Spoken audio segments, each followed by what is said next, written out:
In May 1989, John William Cooper went on Bullseye, a prime-time ITV programme watched by 17 million. Nice to see you. You're from Milford Haven down there. It's a lovely part of the world. You've got an unusual hobby, John, haven't you? He had murdered 2 people. Oh, yes, the scuba diving. The scuba diving. Yes, And apparently it's the place to do it down there, isn't it? Oh, we've got the coastline. Within 3 weeks of this filming, he'd murder 2 more on that same coastline. What was the motive? What could have happened? It must have been horrific. A complete madman could only have carried it out. His appalling crimes cast a long, dark shadow over a peaceful rural community as he continued to live amongst them. I think he came to a point where he actually believed that he was untouchable. This is an account of a murder investigation spanning 25 years. A vicious, cunning character who was very difficult to catch. The cutting-edge forensic evidence that finally convicted a serial killer. When you find the first bit of evidence, it's like turning on a light switch, and suddenly it's all illuminated. And the victims he left behind. How can you live with yourselves with what you've done to my parents? All this has dominated so much of my life. I mean, I just want rid of this person. I just want my life back.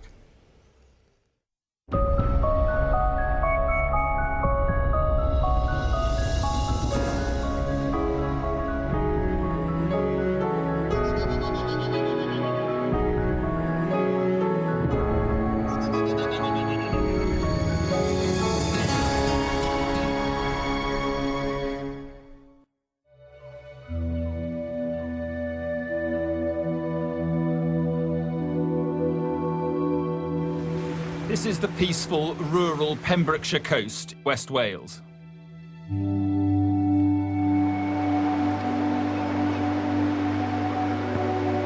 This is an area of outstanding natural beauty. It is one of the safest places in the UK to live.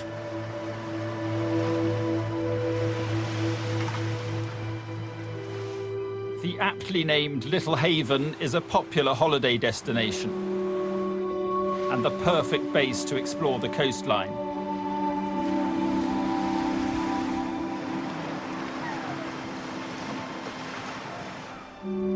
But in 1989, it became the scene of a horrific crime. That June, Peter and Gwenda Dixon, a couple in their 50s, travelled here from Oxford. He was a gentleman, Peter. He was a man who people would readily turn to, be they in trouble. He was a good role model when we were growing up. Both him and Gwenda were the kind of people you would want as friends, as neighbours. They liked the Pembrokeshire coastline, they liked the people. I think they went virtually every year there for as many years as I can remember. See if we could see that little tower. That'd be nice. Yeah.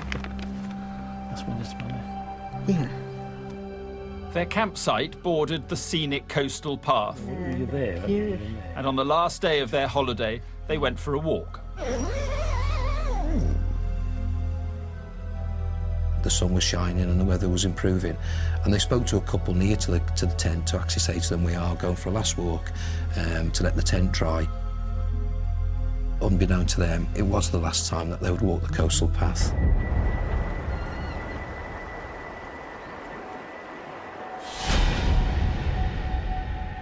Around half a mile from the campsite, they entered a wooded area.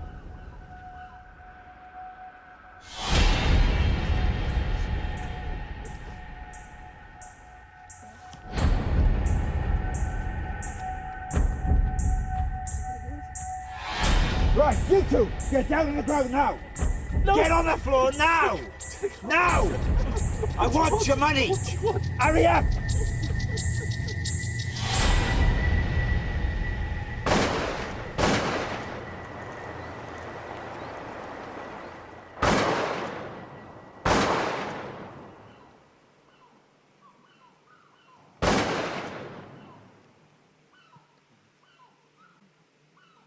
Two days later, their son Tim reported them missing and police began to comb the area. I was overlooking the coastal path now and the bay in front of me, puzzling now, thinking what on earth might have happened. And I hadn't been there 5 minutes when all of a sudden my 2 dog handlers shouted, "Don, boss, come quickly." I ran up the coastal path, some 300 yards, and there, down in a ravine on the right-hand side, was the most horrific scene that I've ever come across. The 2 bodies of Mr. and Mrs. Dixon, female lying here, male 6 foot away, tied up, shotgun wounds. Terrible, terrible sight. I must admit, I was really shocked to the roots. Peter was tied up and they'd been robbed and shot in the face at point-blank range with a sawn-off shotgun. I think as an investigator, what becomes quite clear is the amount of violence that the victims have had to suffer. And one of them must have been shot before the other, knowing that their fate was going to be the same. I can't believe what state of mind they must have been in just before the moment that they were actually murdered. Pembrokeshire's largest ever murder inquiry was launched, sending shockwaves through the quiet rural community. Holidaymakers have been warned to be on their guard while the hunt for the killer of Mr. and Mrs. Dixon continues. One of those chance encounters that has an impact on you for the rest of your life. If it hadn't rained the night before, if it had gone north instead of south. But there's lots of ifs and buts in life, and the consequences of this if and but has lived with us for the last 22 years. Please, if anyone has any information that might help, tell the police. And to the persons responsible, you can't be happy with yourselves. Why don't you just give yourselves up to the police? How can you live with yourselves with what you've done to my parents?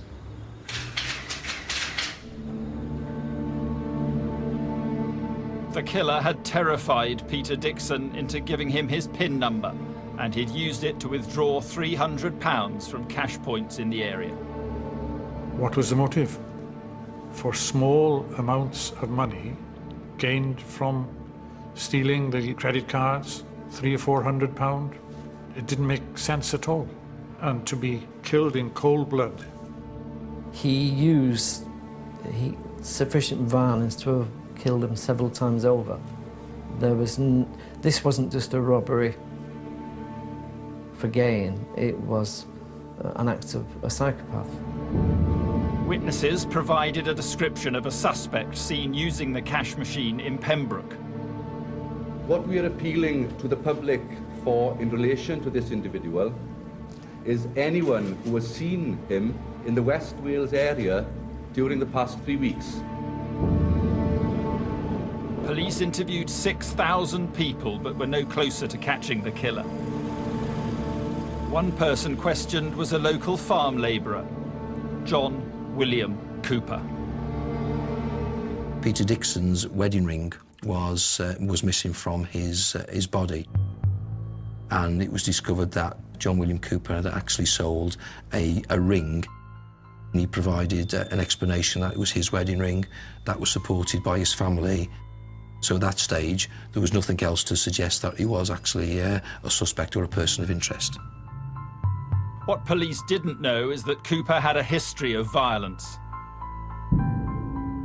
No one knows that better than his son, Andrew. When I was 9, was the first time that my father got violent with me. I'd refused to wear a pair of shorts. He wouldn't treat me like a child. He would come at me frothing at the mouth. His eyes would be bulging. He'd expand himself, he'd clench his fists, and he would lay into me like I was made of rubber. He'd purposely bounce me off door frames and just throw me around like I was a doll. But to everyone else, when he was in the pub or out playing darts or social life, they were patting him on the back, good old Johnny. No one suspected John Cooper of the murders, and after 18 months, the inquiry was scaled down. To think that two people who came to an area that they loved to effectively to be tied up and executed, it really went beyond belief for those involved, and the shockwaves carried on for many, many years.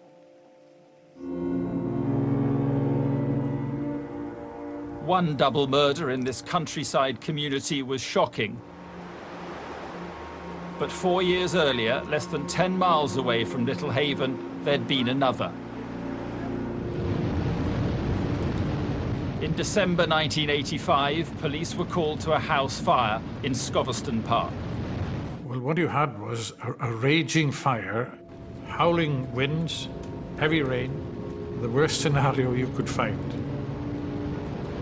Inside were the badly burnt bodies of Richard Thomas and his sister Helen. Richard had been shot in the head and stomach. Helen had been tied up and shot in the head. Obviously, there had been a deliberate attempt to set the place on fire, to try and prevent any trace of who had carried out this horrible incident. The motive seemed clear, a robbery gone wrong. Police believed the robber had targeted the house knowing Helen Thomas was home alone, but had been disturbed by Richard arriving and panicked. The possibility was that the persons had been killed would have known who the perpetrator was. Why kill the two people? Officers carried out standard house-to-house inquiries. Living less than a mile away from Scoveston Park, John William Cooper. The whole of the family gave each other an alibi in the fact that they were in the house together at the time. So therefore, that alibi looked quite strong and cast iron at the time. He said the police were coming around asking questions about this murder and, oh, if you happen to see him, he said it so casually, if you happen to see him, just say we were all doing this. You know what they're like. They're just going to annoy us otherwise. And he walked away and I thought nothing of it. All the clues were there, but I wasn't mature enough to put them together at the time. I mean, I was used to him saying something and me saying yes anyway. He didn't say no to him. John Cooper had evaded capture twice. In 1996, he would strike again. Get on the floor now! Hurry up! To think that one individual was confident in controlling 5 people and then subjecting them to an absolutely horrific attack, it speaks volumes for that individual.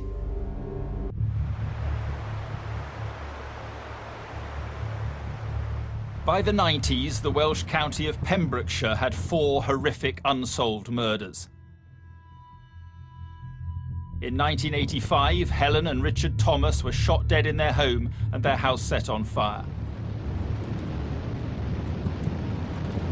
In 1989, Peter and Gwenda Dixon were executed, also by shotgun, on a bright summer's day on the coastal path near Little Haven. Any murder is violent, but these were particularly horrendous crimes. I think it shocked the community, and I think it shocked the police officers investigating because it was so out of their experiences in dealing with crime within that area.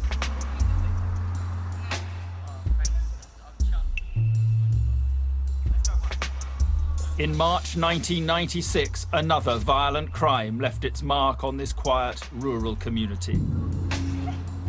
5 local teenagers walking through fields in Milford Haven were subjected to a terrifying attack. Just as it was starting to go dark, they were aware of a man or a figure walking towards them with a torch. He was wearing a balaclava, dark clothing and holding a shotgun. Get down on the floor now, this I'll shoot you! No messing! He terrorised these teenagers. He then went on to rape and sexually assault 2 females and later demand money from the rest of the group. He fired the shotgun in the air as a warning shot. So it must have been an absolutely terrifying experience for all of them.